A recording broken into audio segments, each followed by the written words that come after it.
우리 28편의 말씀은 환난 속에서 여호와께 간구하는 우리 말씀을 우리가 배웠습니다. 이 29편의 말씀은 번갯소리, 우레소리를 듣고 다윗은 여호와의 능력의 음성으로 표현하며 이 세상의 모든 권능 있는 자들을 여호와 앞에 영광을 돌려라, 이런 말씀을 오늘 29편에서 이야기해 주고 계십니다. 그러면 이 우레소리와 함께 나타난 여호와의 그 소리는 어떤 힘이 있는가? 3절에서 9절에 말씀하고 계십니다. 보니까 3절에 보니까 많은 물 위에 있다고 했었습니다. 여호와가 많은 물 위에 계시다라고 하는 말은 아마도 이것은 천지 창조를 할 때 여호와의 영이 물 위에 있음을 연상시키는 그런 말씀인 것 같습니다. 많은 물 위에 있다. 물론 어떤 분들은 우레가 치니까 그 구름 가운데 있다, 그렇게 이야기하는 분들이 있는데, 구름 가운데 있는 그런 얘기도 될 수 있겠지만, 제가 보기에는 많은 물에 있다라고 하는 것은 우리 하나님께서 그 하나님의 영이 수면 위에 운행하시더라, 이 말씀은 천지 창조에 있었잖아요. 많은 물 가운데, 혼돈 가운데 우리 하나님이 그 영 위에 있음을 연상합니다. 그리고 4절의 말씀 보니까 여호와 하나님의 그 소리는 힘있고 위엄차도다라는 것입니다. 이것이 무슨 말씀이에요? 온 세계가, 온 우주가, 하나님께서 이 땅을, 온 우주를 만들려고 그 하늘의 세계에서 육신들이 거하는 이 세계를 만들 때에 우리 하나님께서 어떻게 하셨어요? 말씀으로 온 우주 가운데 그 말씀을 선포하셨잖아요. 그러니까 이 말씀은 바로 우리 하나님께서 힘있고 위엄차다는 얘기는 하나님께서 이제 온 우주를 창조하시는 그 창조의 목소리, 그 명령을 바라시는 그런 모습인 것을 우리가 보게 되는 것입니다. 그래서 5절과 6절의 말씀 보니까 레바논의 백향목을 꺾어 부수고, 또 그 나무가 송아지같이 뛰고, 레바논과 시련, 이게 헤르몬산인데 이 들송아지 뛴다 라고 하는 이 모습을 해주고 있어요. 그러니까 무슨 나무들이 막 꺾여지고 부서지고, 이런 얘기는 뭐죠? 하나님께서 새로운 창조를 이야기하고 있는 것 아닙니까? 그리고 이 레바논과 이 헤르몬, 이 산들이 막 뛰어다닌다는 것, 들소가 뛴다는 거예요. 그게 뭐예요? 하나님 명령하니까 산이 생기고 골짜기가 생기고, 그리고 모든 것들이 이제 새롭게 탄생되는 모습을 보여주는 거예요. 그러니까 5절 6절의 말씀은 여호와의 명령으로 온 우주에 탄생하는 모습을 나타내고 있는 것이다, 이렇게 볼 수 있는 것입니다. 그리고 7절의 말씀 보니까 여호와의 목소리는 화염을 가르시는 것이다, 그렇게 말씀하십니다. 바로 이것은 여호와의 영광이 임재하는 바로 그 표현을 나타내고 있습니다. 그게 어디 있습니까? 시내산에서 우리 하나님께서 이스라엘 백성들에게 여호와 하나님이 어떤 분이시다 할 때 산이 진동하고 터가 움직이고, 그리고 불 가운데 그 화염 속에 우리 주님께서 좌정한 모습을 볼 수 있는 것입니다. 그리고 8절의 말씀 보니까 광야를 진동하고 과데스 광야를 진동시켰다, 그렇게 말씀하세요. 그 말씀 뭡니까? 이스라엘 백성이 애굽에서 종되었는데 하나님께서 광야로 이끌어 주시고, 그 광야에서 우리 하나님 이스라엘 백성들의 하나님으로 나타내는 그 모습을 그들에게 말씀해 주고 계십니다. 그리고 9절의 말씀 보니까 암사슴을 낙타케 하고 살림을 맑게 벗기신다, 그렇게 말씀하세요. 이것은 무엇을 말하십니까? 짐승 하나도 하나님의 명령에 의해서 낙태가 되고 순산할 수 있다는 것입니다. 다시 말하면 생명체도 주님이 주관하시고 살림도 맑게 벗기십니다. 그 얘기는 뭐예요? 이 짐승들이요, 편안한 삶을 살려면 어떻게 합니까? 살림이 풍성해야 되잖아요. 살림을 맑게 하다 살림도 황폐화시킬 수 있고 새롭게 하실 수 있는 그분이다. 다시 말하면 우리 인생들 얘기하는 생사화복을 주장하시는 그 하나님이다, 그것을 표현하고 있는 것입니다. 그러니까 여호와 하나님의 소리는 온 우주를 창조하시고, 그 창조하신 하나님이 오늘 이스라엘 백성들 가운데 임재하시고, 그 임재하신 하나님이 그들을 인도하시고, 그리고 인간의 모든 생사화복을 주장하시는 분이 하나님이다. 그분이 어떤 분이 소리, 말씀으로 존재하시는 그분임을 이야기하고 계십니다. 그러므로 여호와 하나님 모든 만물의 주관자이심을 나타내는 거지요. 자, 그런 이 여호와 하나님 앞에 오늘 이 세상의 사람들은 어떻게 해야 될 것인가? 1절의 말씀 보니까 세상에 권능 있는 자들 이렇게 얘기했잖아요. 이 사람들 어떤 사람? 이들은 세상의 왕일 것이고 군주일 것이고 힘이 있다라고 하는 주권자들일 것입니다. 자, 이런 사람들을 다 여호와 하나님께 영광을 돌리라는 것입니다. 왜 그러죠?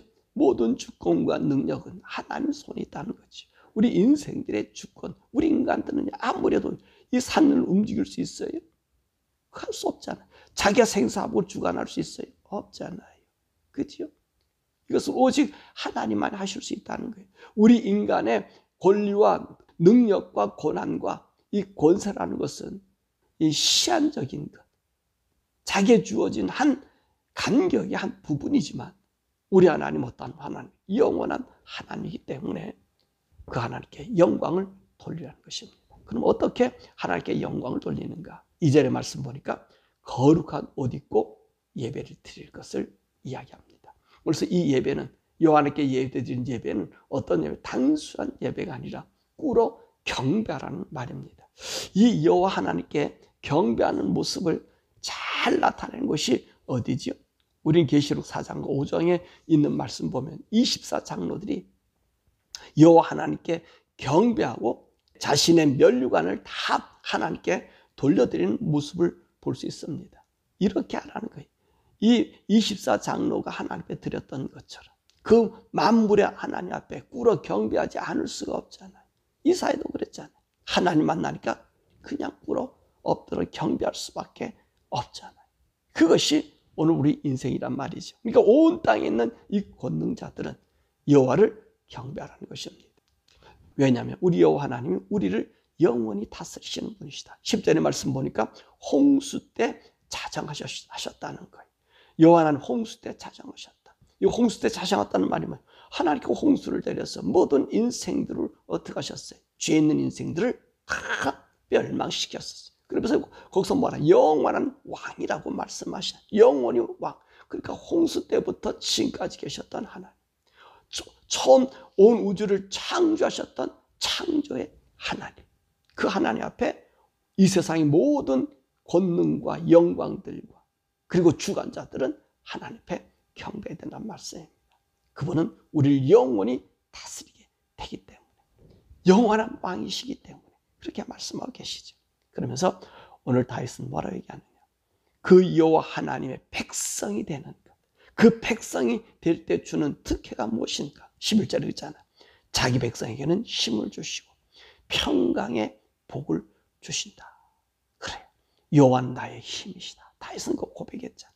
여호와는 나의 힘이요 나의 능력이요 나의 요새요 나의 피할 바이시다. 왜 그렇습니까? 우리 하나님 온 우주를 창조하신 하나님이시오. 노예된 자를 이끌어 하나님의 선민으로 삼으신 분이시오. 그들을 인도하시는 뿐만 아니라 그들의 생사 화복을 주장하시는 분이기에 그의 백성이 될 때 그의 하나님은 그의 백성의 힘이 되시고 평강의 복을 주시는 거예요. 이것을 갖다가 이스라엘 백성들에게 하나님께서 광야에서 보여주었잖아요. 이 종된 사람들, 아무 쓸모없는 사람들, 나가서 싸우면 승리할 수 있는 길의 원동력이 뭐였습니까? 하나님이 그렇게 하셨다는 거예요. 하나님이 그들과 함께 하니까 하나님 전쟁에 승리케 하시니까 그들이 승리하였다는 거죠. 그러니까 이 백성들은 힘이 되는 거예요. 그 백성들이 힘 주는 것이고 그들에게 평강의 복을 주시는 분이 우리 여호와 하나님이라는 말씀입니다. 자, 다윗은 바로 시편 29편에서 하늘의 이 뇌성, 우레소리를 듣고 바로 이 하나님의 이 목소리와 그 하나님의 영광스러움을 찬양했다는 거예요. 그게 다윗은요, 모든 삶 속에서 그 포커스는 하나님께 있었어요. 하나님과 어떻게 연관될 것인가? 하나님과 어떤 삶을 우리가 살아가야 될 것인가? 그것을 이야기했단 말이죠. 그러면서 이 번개 소리에서 그 하나님이 장검하게 울려 퍼지며 온 우주를 조성하고 인도하시고 모든 권능들이 그 앞에 복종하는 이 모습을 그가 연상하며 우리는 그 하나님 앞에 들어가자. 영원한 하나님 앞에, 영원한 하나님의 백성이 되자. 그분이 우리의 힘이시고 우리에게 평강의 복을 주시는 분이시다. 이것을 고백한 것입니다. 사랑하는 여러분, 저와 여러분들이 이 세상 살아가는 동안에 우리 구주를 믿고 주님을 믿고 따라 사는 우리들 아닙니까? 우리들은요, 하나님의 평강이 보장된 자들이에요. 그죠? 하나님의 평강이 무슨 말이냐? 우리가 주님을 믿으면 주님의 평강이 우리 가운데 있어요. 우리 주님께서 두렵고 떨리는 자들이 찾아와서 제일 먼저 하신 말씀이 뭐지요? 부활하시고 나서 제자들에게 너에게 평강이 있을지어다. 그렇죠. 우리 하나님과 함께하면 평강이 있는 거예요. 두려움이 없는 거예요. 조바심이 없는 거예요. 왜 우리가 조바심 갖고 두려움 갖죠? 나를 지켜줄 분이 없다고 생각하기 때문에, 그걸 인지하지 못하기 때문에 그렇다는 것입니다. 제가 여러분들에게 말씀드렸잖아요. 제가 캘리포니아를 갔다 오는데 그 산에서 차가 쉐이킹거리고 코너 가는데 예전과 같지 않고 그래 두려움이 느껴지더라고요. 이거 도대체 이게 감당할 수 있겠나? 이거 어떻게 됐지? 차가 이게 잘못되지 않는가? 그 I-5 타고 보면 그 길들이 험한 그런 길들이 많잖아요. 꼬불꼬불한 길들이 있잖아요. 급한 경사도 있고요. 내리막도 있고요. 근데 두려움이 오더라고요. 겁이 나더라고요. 그러니까 겁이 나니까 사람이 어떻게 위축이 되더란 말이에요. 운전하는 게 두렵더라고요. 그런 이렇게 밀려오는 거예요. 이 차가 쉐이킹돼서 이 브레이크가 파열되면 어떻게 될 건가? 근데 말입니다.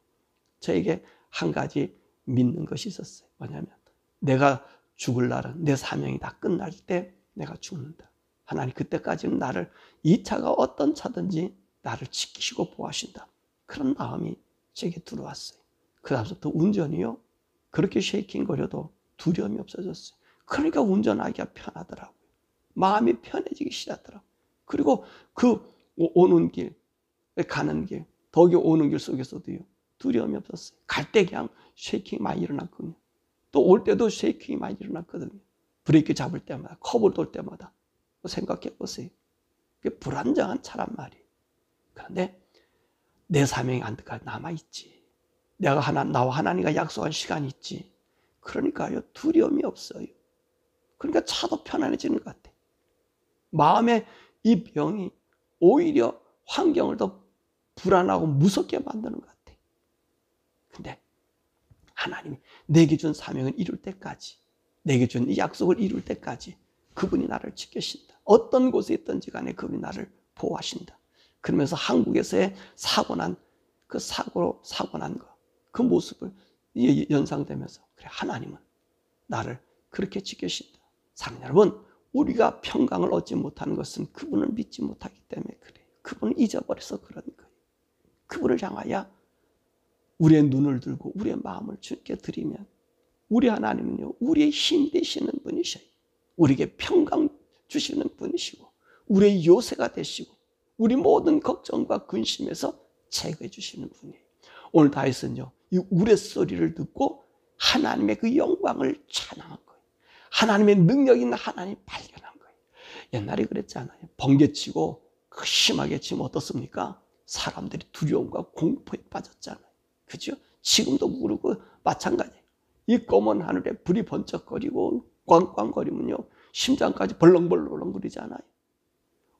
우리가 혹시 우리 마음에 죄가 있으면 어떻습니까? 더 그런 것이요, 나를 저주하려고 그러는 것 아니냐, 이런 생각이 들잖아요. 이 고대 왕들은 그런 두려움이 있었단 말이지요.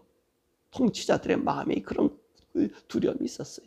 근데 다윗은 그것을 두려움이 아니라 하나님의 음성으로, 천지를 창조하신 하나님, 그리고 이스라엘 백성들 가운데 자정하셔서 그 이스라엘 사람들을 인도해 주시는 하나님, 그리고 생사화복을 주관하시는 하나님, 그 앞에 오히려 어떤 마음을 가졌어요? 더 경배하죠. 그 하나님께서는 우리 백성들에게 평강을 주시고 힘이 되신 하나님이시다. 그것을 고백했다는 말입니다. 사랑하는 여러분, 저와 여러분들이 이 세상 살아가는 동안에 여러분들의 어려움이 있습니까? 근데 여러분이 안때까지 할 일이 남아있다고 믿습니까? 또 그 음성을 들었습니까? 그럼 두려워하지 마세요. 여러분이 가는 길은 여러분 때문에 여러분의 주위에 있는 사람이 보호받는 거예요. 왜요?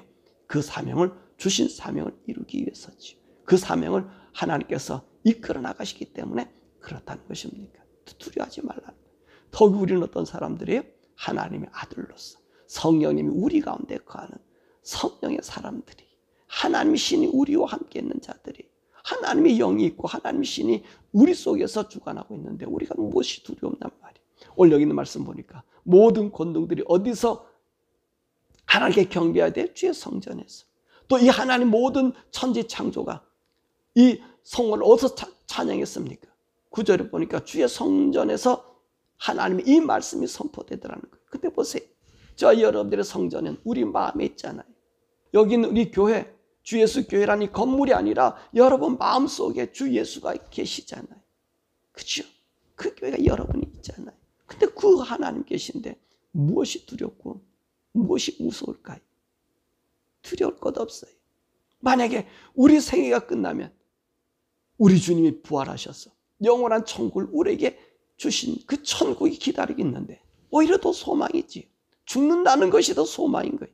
죽음이 두려움이 아니에요. 우리는요. 죽음이 우리의 소망이에요. 여러분 아셔야 돼요. 우리 성도들은요. 죽음이 우리의 소망이에요. 왜요? 주님과 함께 가기 때문에. 주님과 함께 있는 날이기 때문에. 세상의 죄의 육신을 벗어버리고 죄의 이성을 버려버리고 거룩함으로 주님과 함께 사는 이 영광스러움이 우리에게 있다는 말이에요. 그 영광스러움이 하나님의 성전을 모신 우리 마음 속에서 우리 주님이 말씀하고 계시는 거예요. 그러니까 두려워하지 마시고 평강 찾고 내 주어진 사명, 내게 주어진 일이 하나님께 있다면, 그 기간 남았다면 그 기간까지는 우리 하나님 나를 지키시는 거예요. 보호하시는 거예요. 세상 환경 보는 것이 아니라 그 사명과 그 길을 우리가 바라보는 거예요. 그럴 때 나의 방패 되시고 요새 되고 힘 되시고 그 평강 주시고, 물론 어떤 환경의 어려움과 환란이 내게 올 수도 있어요. 두려워하지 말라. 다윗은 이 28편에서 환란 속에서도 하나님께 기도하시며 그 하나님이 자기를 붙잡고 계심을 그는 믿고 있잖아요. 이게 하나님의 사람이라는 거예요. 성령이 여러분 가운데 거하고 하나님 아들로 인정받은 저와 여러분들은 이 세상에 어떤 이 우려와 같이 혼란과 우리의 공포에 빠지는 거에 두려워하지 마시고 우리에게 힘 주시고 평강 주시는 그 하나님의 은혜 보고 정말로 누리며 증가하며 사는 저 여러분 되기를 주님의 이름으로 축원합니다.